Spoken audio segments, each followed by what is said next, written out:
that. You're Okay. up to 33 now, Debbie. So welcome all. That's a real good percentage of our enrollment. So the one thing I'm supposed to remember to tell you guys that's not directly NECC, but rather a state guideline, is that your health assessments, the yearly physicals, still must be into the building before your child can start, along with their updated vaccines. This is true even if they're enrolled in distance learning, both in person and distance learning. We must have a copy of their most recent physical. The nurses will be in the building on the 27th if you want to drop those off. So I just need to make sure that you are aware of that. Okay. So NECC is following Norwalk Public Schools plan. As part of Norwalk Public Schools, we typically follow all of their guidelines. We'll follow the entire reopening plan that we've been working on together in both as large groups and small working groups for several months now. How some of these plans are carried out will vary based on the needs of our preschoolers and their developmental levels. All procedures here at NECC have been reviewed by central administration, as there are several that might be a little bit different than what you may have heard at some of the other schools, and that's largely because our children are so little. And if you need access to the Norwalk Public Schools plan, it is on the website, so you will be able to see that there.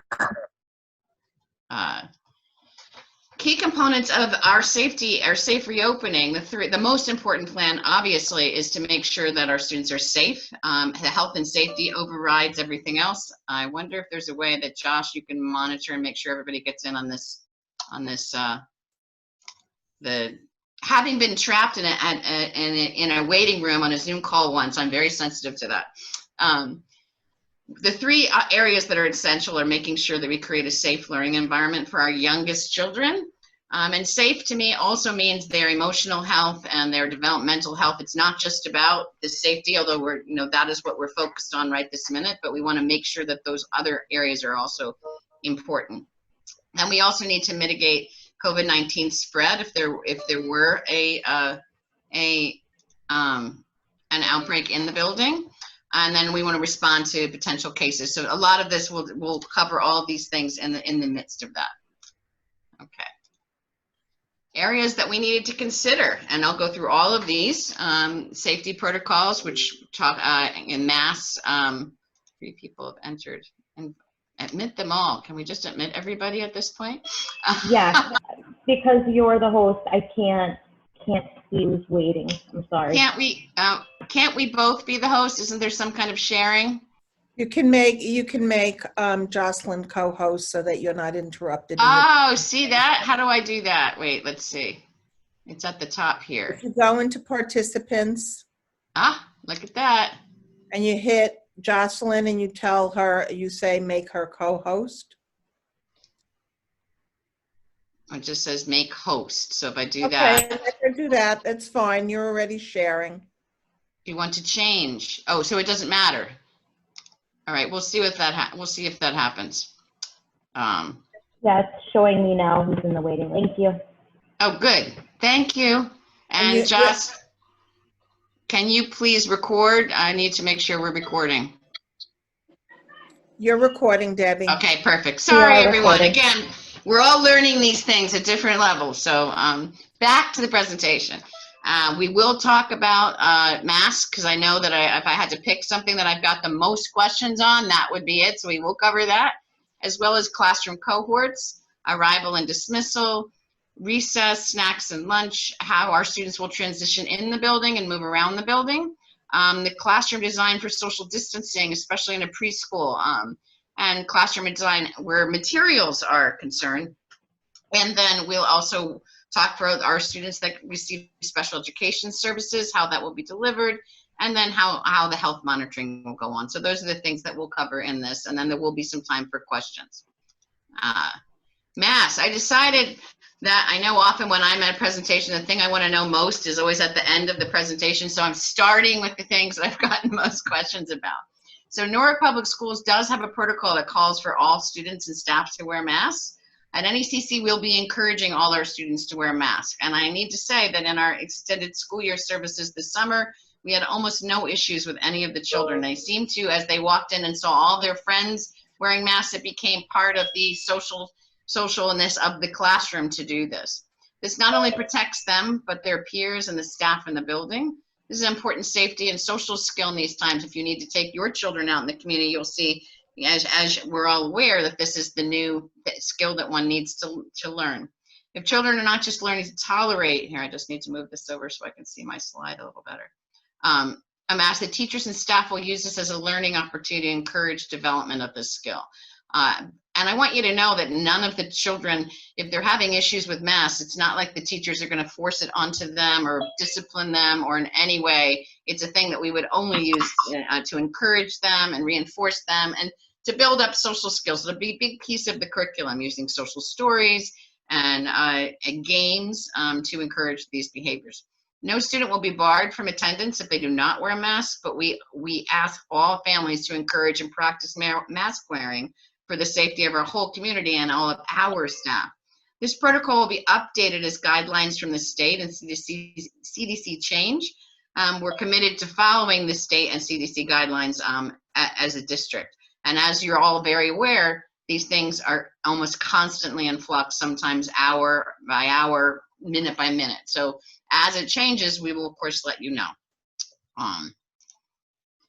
Classroom cohorts, consistent with the rest of the district, NECC students will be assigned to one classroom cohort and remain with that cohort throughout the day. This is not a big change from how things typically are at NECC, although sometimes there are kiddos that might be in other classes for some particular reason. We typically do keep our children in classes. They will not interact with children from other classroom cohorts. We are able to have them separate in the bathroom. They are able to stay separate in the rooms. They'll have their snack and lunch in the classroom with their peers, but they've always had snack and lunch in their classroom with their peers, so that's not a big change for us. Staff in the classroom will remain consistent throughout the session, and students will travel to and from the gym or recess only with their cohort and with outside or in the gym. And all students will be in traditional classroom spaces. At this stage, we do not need to use any other non-traditional spaces. Our current enrollment, we are using our 6 classrooms that we currently have. So we are able to do that. So the cohort itself, from your child's perspective, is not going to look any different than it ever has been, other than they may not have 2 classrooms playing in the gym at the same time or on the playground. They would be separated. But from your child's perspective, this particular cohorting is not going to look all that different than the regular class. It does allow us to keep things much safer. Your child will never leave that area except when they're coming into the building, and then they'll go immediately into their class. And the only time that they're transitioning out of that space during the session would be to go to the gym or the outside space. And I'll get a little of how we'll do that in just a minute. Hand washing.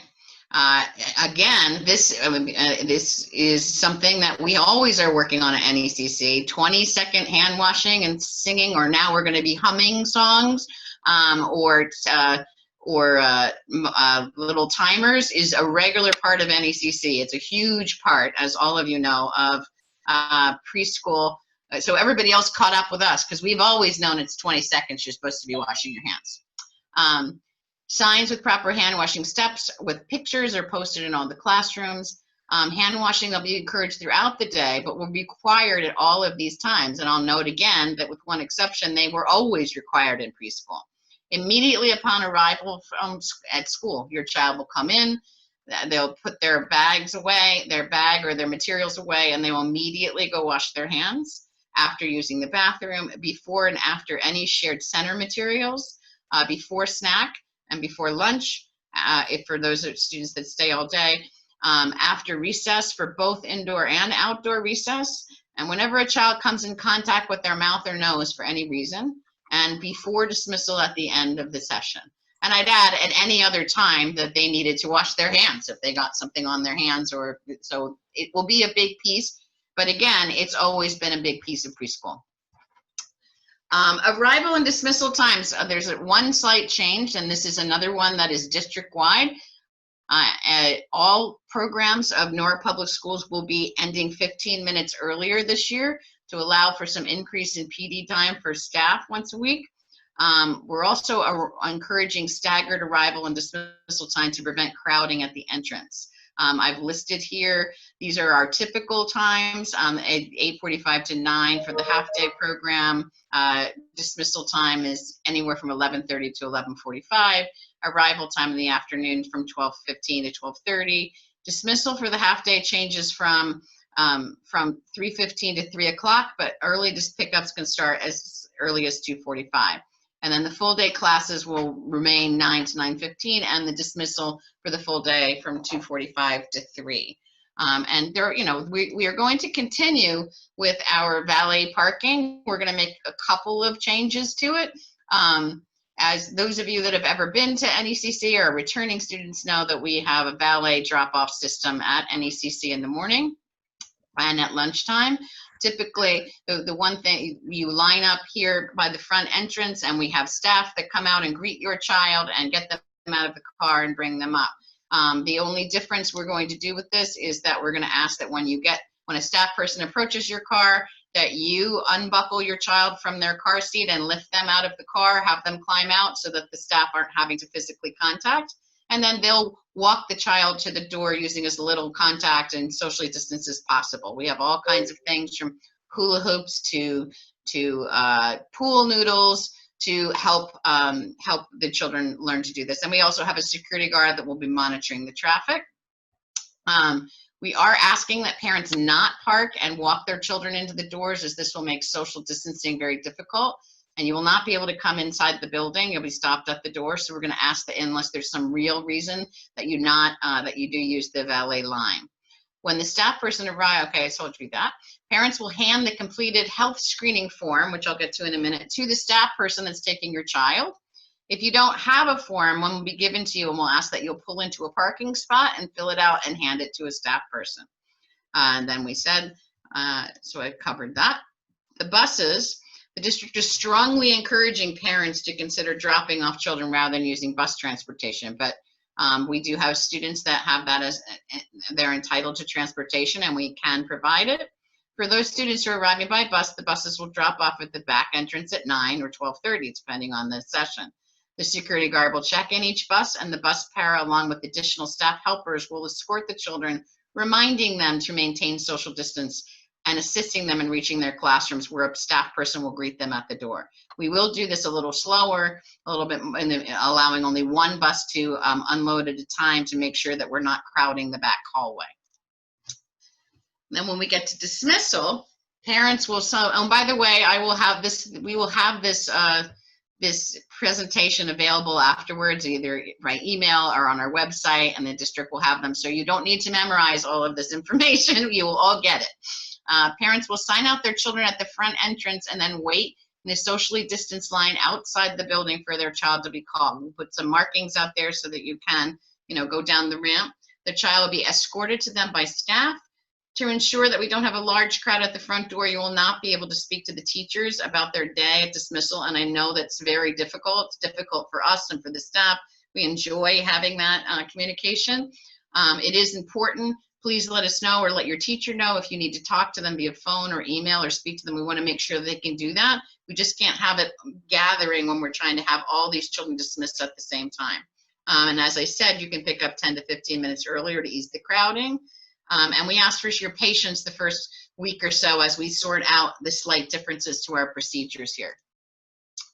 And when the children are dismissed by the bus, they typically would be in the hallway lined up by their bus, but we're going to keep them in their classrooms and send the para that rides with them to pick them up one bus at a time to make sure that we are, again, maintaining social distance, and they will have assigned seats on the bus to make sure, again, that they are maintaining that distance. Okay, on to something more fun, like recess. It's still okay to play. Recess and movement are an important part of development. Children at NECC will continue to have recess. Weather permitting, they will be able to go outside with their cohort to play games and activities, which can be done while encouraging social distancing. Many people have asked about the outdoor play equipment. None of the elementary schools are able to use that. The Parks and Rec has just reopened that, and in coming weeks, as I can develop some protocols to make sure that we can safely disinfect them between each group, we may be able to introduce the playground equipment again, but at the very beginning, it will be more field games that we can do without accessing that equipment. But as soon as we can, I'll let you know. If the weather's inclement, classes can use the inside gym. We are lucky in that we do not at this time have any classes in the gym, so we will still have access to our gym equipment. They'll remain with their cohorts, both inside and out. The schedule for recess has been staggered and shortened slightly so that there won't be classes passing each other. One class will get back to their room, another class will go, and all equipment that's used during recess will be disinfected during groups, regardless of where it is. In school, dining and snack and lunch. In our half-day program, we have snack as part of the daily schedule. As I said before, they've always had snack and lunch in their classroom, so this isn't new. What might be a little new is that they need to stay in their seats during their whole snack time, as they will have no mask on, they're eating. We can't have them getting up and moving around. This will be something, again, your children have been terrific when we're giving them new ways of doing things. They pick it up very quickly. They watch others. Their seats are all socially distanced in the class, which I'll get to. They're, if they're in their seat, they're safe. They're safely away from others, but they can still interact. The staff will continue to wear masks and assist any of the students who require it with their snack. And staff, rather than have your child get up and put their garbage away, the staff will bring the receptacle around so that students can remain in their seats. And they'll remain in their seats with tabletop activities until snack is completed. Because we know some of our kiddos are rather slow, mindful eaters, and others are pretty quick. So we want to make sure that, everyone is staying seated during that time. Children in the full day program will have snack time and lunch in their classroom following the same procedures.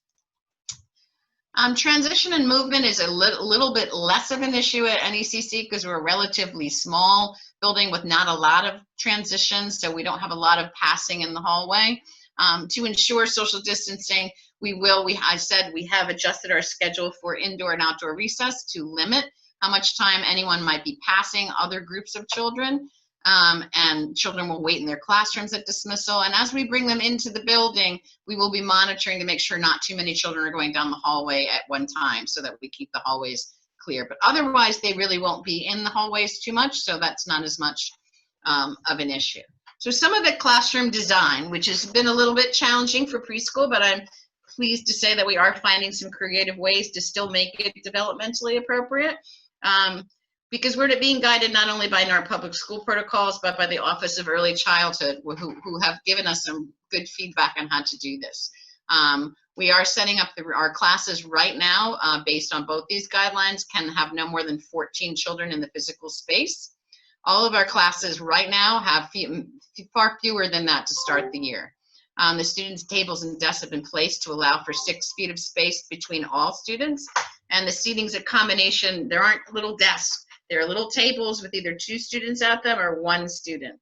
But the design, it doesn't look like some of the pictures you may have seen of older students. It's not just those tables and then there's nothing else. We put the tables in and then we arrange the furniture and the centers around the tables. So it looks still like a classroom with center activities. The tables are just placed in a particular spot to maintain that difference. So if you saw it, you would still think it looked like it. And we will have some pictures once the teachers get a chance to come in and set up. So although the student tables might be 6 feet apart, there may be another bookshelf or a colorful design center that's between those. So it doesn't give the impression that there's this amount of separation.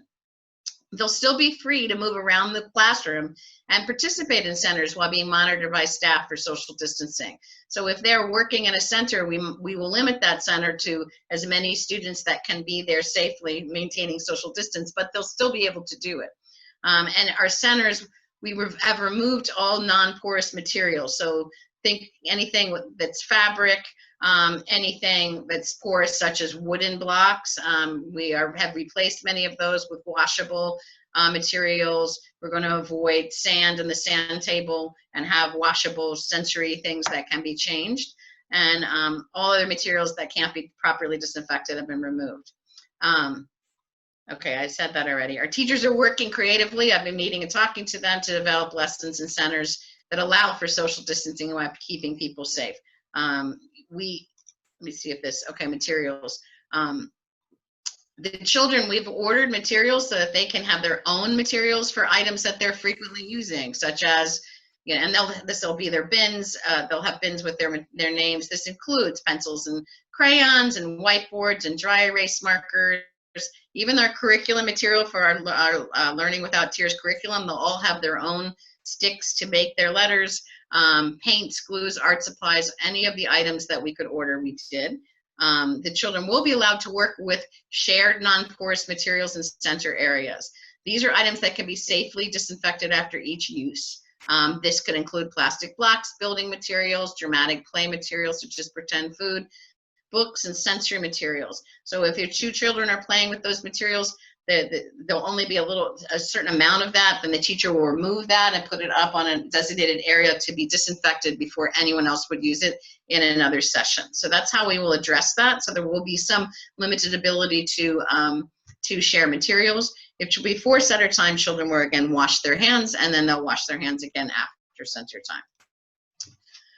Some of the enhanced cleaning protocols we have, all the bathrooms will be cleaned twice daily. All high-touch areas and materials will be cleaned and disinfected between the sessions for those children coming in the morning versus the afternoon. All classrooms will be thoroughly cleaned and disinfected at the end of the day. Materials that have been touched by students will be set aside and disinfected between or after sessions. And we will be getting HEPA filter systems in every classroom as well as in our isolation room. So we talk a little minute about special education services. For those students that are coming to NECC in person who receive special education service, they'll continue to receive those in person here. All of our related service providers will be using a push-in model. This includes occupational therapy, physical therapy, and speech.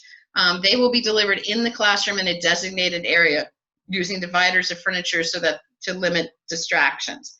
Children will only be grouped with other members of the classroom cohort and will not mix with children for related services from other classes. And students who may require, we do have most of the children that receive physical therapy or occupational therapy, the activities can be adapted to be done in the classroom. If we have the one or two handful of students that have very specific goals that need to be addressed using specific equipment, we'll write a specific plan for that and allow them to use the equipment that they need to meet their goal by making sure that that gets sanitized properly. Children who are opting for virtual instruction will receive live virtual classroom instruction at the same time, synchronistically to their peers in person. The teachers will be getting professional development on how to simultaneously include these children in their group instruction and to provide individual and small group instruction throughout the session.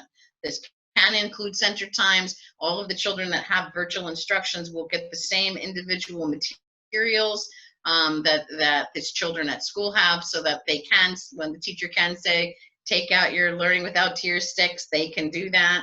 And they will have, and any students that are receiving virtual instruction will have a device from the district to make sure that they can do that. Students who have related services will receive them virtually as well, and individual related service providers will reach out to parents to confirm weekly schedules for those. If we talk a little bit about the health monitoring, the monitoring form we talked about must be submitted every day. These forms will be collected, as I said, in the Valley line or by the bus, and we ask that you do try and fill those out before you come so that we can quickly get through the line. You will be sent a blank form with a welcome letter and your child's class assignment on Monday next week, and then on the first day of school we'll send you home with a whole bunch of copies of that form because you'll need one every day. At NECC, like all Newark public schools, we do have a full-time registered nurse on site to monitor both staff and students. We will follow all of the health monitoring guidelines that have been set by Newark public schools in their plan, which includes if a child shows signs of illness, the nurse will be called and it will come to the room to assess. If illness is suspected, the child will be moved to our isolation room, which is just a room that we've cleaned everything out of, and that has little chairs, and that it's right next to the nurse's office with access to the bathroom. they'll remain with the staff person until their parent can be contacted. This will ensure that everyone's safe and cared for while also limiting exposure. So we won't be sending the child to the nurse. We're going to bring the nurse to the child so that she can determine how we need to move forward on that. Now I have a couple of questions from you guys. So let's see how many of the questions you have somebody else already asked. So this was the most heart-wrenching one for me because of my answer. But we would be able to walk our child into the class for the building the first day or enter the building. Typically, that's a big piece here, the first day of school with children. Unfortunately, you'll not be able to come into the building. We can't allow any visitors into the building other than staff and students that are coming here. This is for everyone's safety. But I do know that this is really tough for students and parents, especially if they're new. What the creative idea that we've had here is if your children is new to the building, drop the child off using the regular valet procedure and then park, and I'll have people guide you, and we have signs outside of the doors, and you can stand at the windows of your classroom. We'll make sure that your child sees you there and you can watch the beginning of their first day. We've had some parents do that this summer during evaluation team as well as classroom, and it's not the same, I know, as walking them in, but you will be right there and they'll be able to see you, and you can wave and make sure that you can say goodbye and ensuring that they're okay. I think if you prepare them for this, this should be fine, but we can't, for everyone's safety, I'm sure you understand, we can't have a whole bunch of people that aren't into the building at this time. What about toilet training and diapers? We are a preschool, and toilet training and diapers are reality for our lives here, as well as a developmental issue for our students. Children who need or are going through toilet training will be able to continue this with staff support. This is another area that doesn't change that much because we already had pretty strict protocols on how to manage this, because it is always a health issue and a sanitation issue. All classrooms have their own bathrooms, so children will not need to leave the room to use the bathroom. Staff will be able to change students while wearing full PPE to keep themselves safe. We do have access not only to masks and gloves, but also to gowns and face shields if they're needed for these things. Parents will be asked to send a supply of diapers, wipes, and clothes at the beginning of the school year if this is something that your child needs. When will the classrooms be assigned? I'm sure that you're all aware of the selection form, that it took us a while to get all of our responses back, and that has delayed these letters going out. But the letter with your child's assignment, as well as a copy of the health form and a welcome letter, will go out on Monday the 24th. So you'll still have it before the school year starts. Will we know ahead of time how many kids will be in each classroom? The exact number of children does vary classroom to classroom, but no classroom can have more than 14 children at this time, and no classroom has more than children that can be socially distanced as per the district's guideline. Having said that, I can tell you that at this time, the classes range from 7 to 10 in-person students, with some additional students attending virtually. So right now we are way below what our max would be, especially when adding in some of our virtual learners. Will NECC be getting HEPA filter systems? Yes, NECC will get HEPA filtering machines for each classroom and for our isolation room. These are the commercial grade UV machines, which are supposed to be the best ones.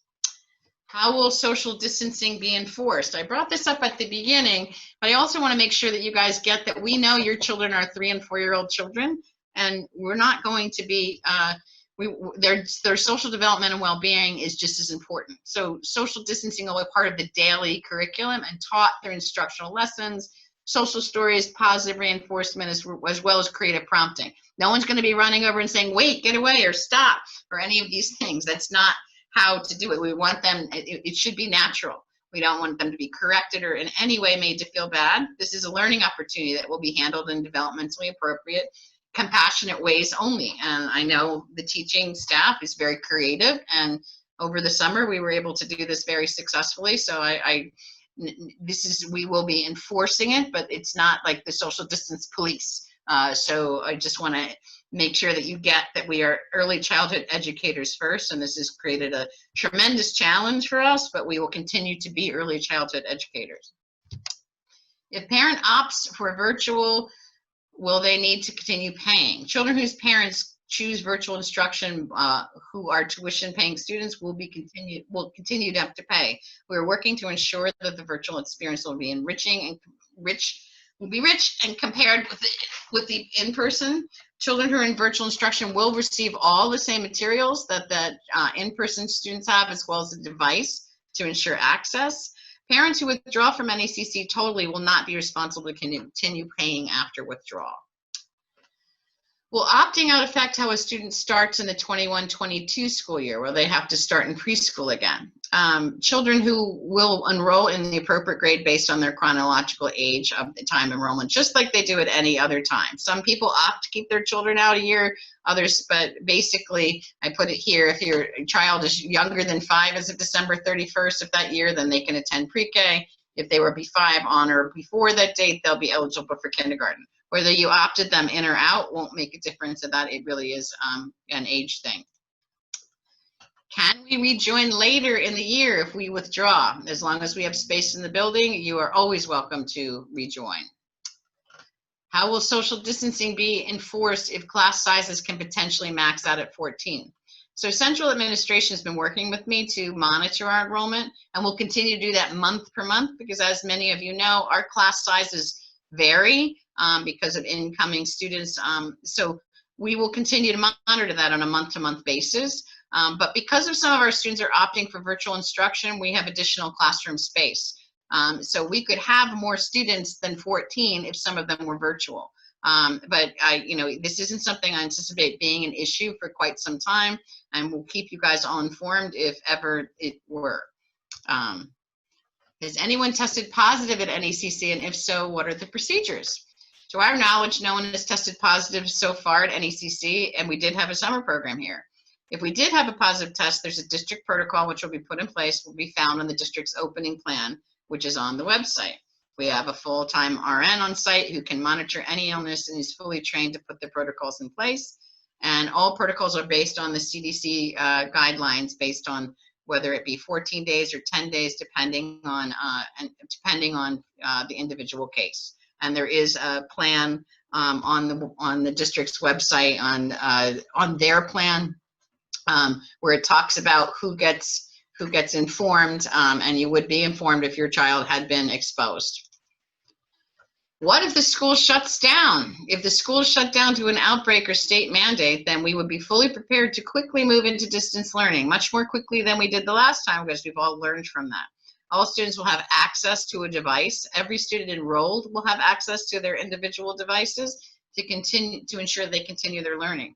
Our teachers and staff had some training, and will have additional training at the beginning of the year to ensure that this can happen seamlessly as possible. There may be a couple of days in order to make sure that we can do that, but given that the teachers will be having some simultaneous instruction anyway, it won't be as difficult to do as it would have been initially before we had any of these things in place. And I should point out, and I can get information for you, I didn't have time to put the link in, that we do have some they did put together some parent training for how to best access distance learning, so I can get that information to you as well.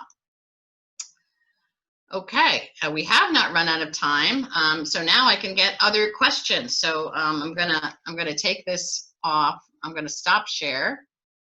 Ah, look at all you guys, 43 participants. Wow, nearly the entire building is here. So I'm gonna ask Jocelyn. Jocelyn, do we have any questions that you've been monitoring? Because I haven't been able to look at that I didn't cover.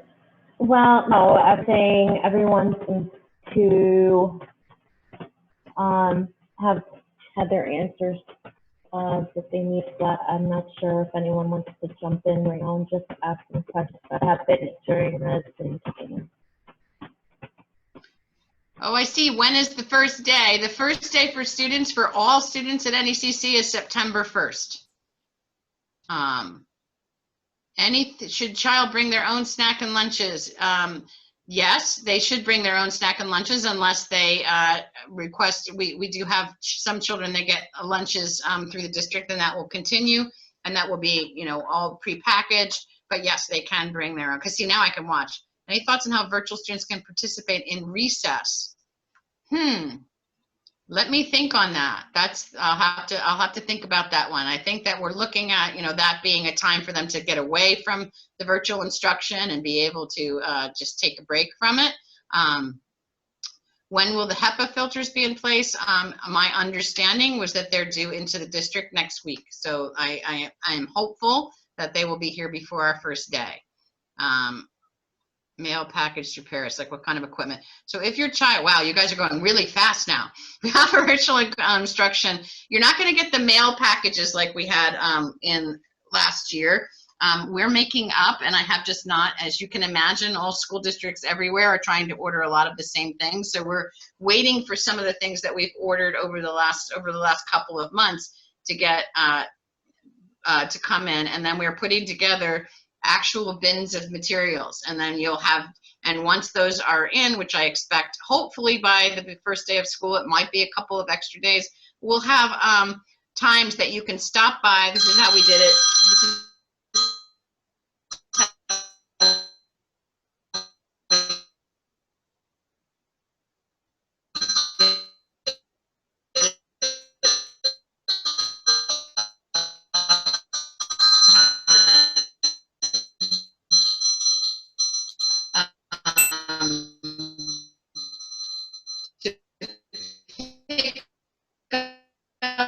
Your child could include, if my child can they be picked up as just part of, good putting any child, even if they're totally potty trained, can have an accident or spill their juice, or so that's always a good idea. Is there a chance for virtual students to meet with one of their teachers one-to-one?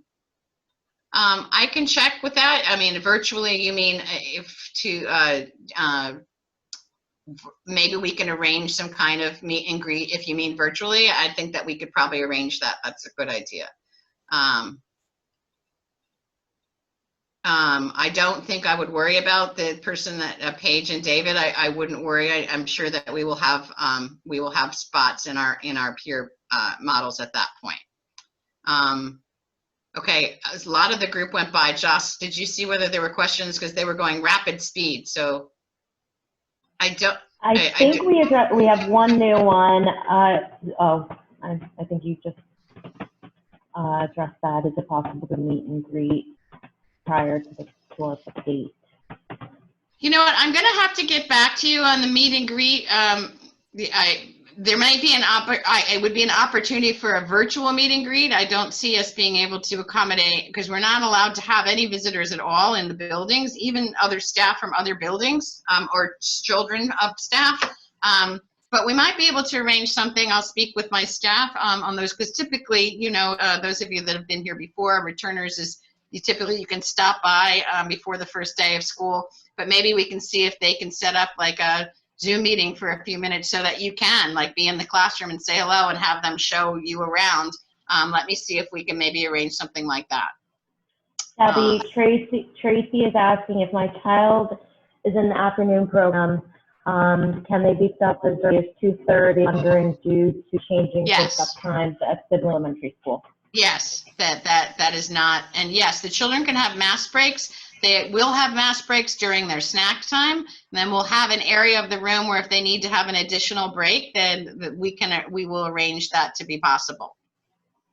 And we are lucky in our building that our building is fully air conditioned. It's probably over air conditioned most of the time, and so it's a little bit easier to tolerate than it is. But so for our kiddos that come all day, they have 2 snacks and lunch at the very minimum, and then we can make arrangements for them to have an area when they need another mass break. I hope that the PTO is still going to run this year, because I'm going to need a lot of help. It's going to be a really interesting year. So I would look forward to anyone that would like to help participate with the PTO this year. Is there a live session for virtual classes? Yes. The live session for virtual classes is the same. It's the same class. It's the same teacher. So, and the reason that Norwalk Public Schools opted to do that was so that hopefully at some point, some of you that are keeping your children virtually might feel comfortable and want them to come into school. And we wouldn't want you to have to get used to a whole nother teacher or whatever else. So if you start off with, Miss Erin or Miss Paula or, Miss Melissa in virtual, and then decide, when I'm ready for them to come back, they will come into that same classroom with that same teacher, so that they wouldn't be any, having to arrange any new thing. And the same would be true if for some reason you had to remove your child and move to virtual, you would remain with the same teacher. And the teachers will only have the same number of students that they would naturally have on their roster. So if they typically could have up to 18 on their roster, but they can't go over that number even if most of their kids were virtual. Like, that's still the number of children that they would be able to have. Will there be outside time? Yes, the children will have recess the same way that they would any other time. We're lucky here because we have not had to repurpose our gym, so they will still continue to have recess outside their class in the gym, even if the weather is not okay outside. Is there anything else that I didn't cover? You guys have had great questions. And if you think of something that you didn't answer, please feel free to email. And if some of you have emailed and I haven't gotten back to you, I apologize. We're really working hard here to get the building open and ready for your kiddos. I will try and get to all of those. But if we don't have any more questions, then I think I might be able to sign off. And I hope that all. Okay, I think we have, I'm not sure if you answered this.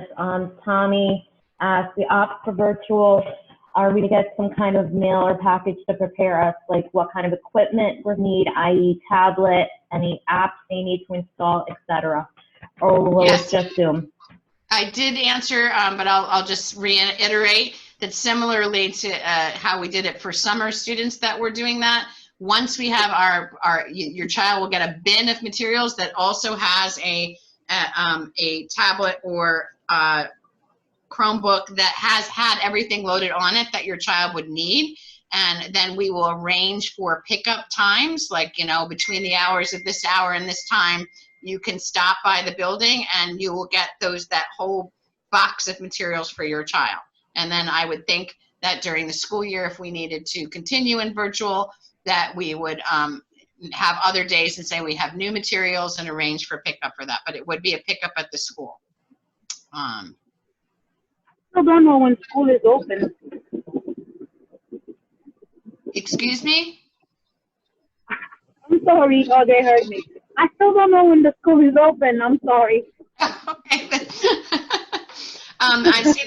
I see the question. Yes, we will open if the HEPA filters are not installed because they're freestanding pieces of equipment, and we can open safely. We can open the windows for fresh air. We have over air conditioned classrooms, but I don't think that would hold us up from opening. It's not something that's even in the guidelines. It's something that the district is doing to ensure even that's another level of safety. You did like the snacks and paper bags. I think that's a better idea, just so we don't have to worry about the lost and found and the wiping down of, lunch boxes and things. So I would think that would be a better solution, but I'm not going to mandate that. There's enough things that have been mandated. So I'm not going to mandate that. Outside time is in the gym only. No, they will actually get to be outside. And as I said, for the first week or two, we will not be necessarily using the playground equipment, although it sounds like we may be able to, but I need to develop strict protocols on how we would use that equipment. But we will have other activities, and we have the big fields right across from us that we will be able to go outside. The teachers that work the summer did that with their children this summer, and that seemed to work. Your children in the classroom will also have individual yoga mats and hula hoops, so that teachers could take them outside and have them sit in a big group while socially distancing to do lessons or have other things. We want them to get outside as much as we possibly can. Anything else that I missed, Joss? I had one. Is there something like the concept of like a class parent or class parents? They're in the previous school where our kids went, they're like volunteers that help coordinate communications between teachers and all the parents of that class? Or that's something that the PTA does? The PTO handles those things, and but so hopefully once we get our school year open the first week, I'll try and meet with anyone that's interested in working on the PTO, because we'll certainly still want to be able to do things with the children.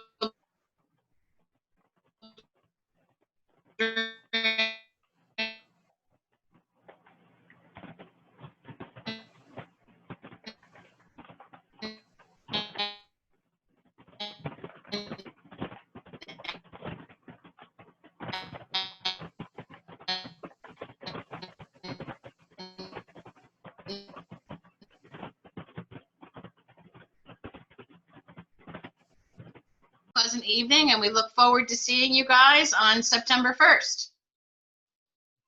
Thank you.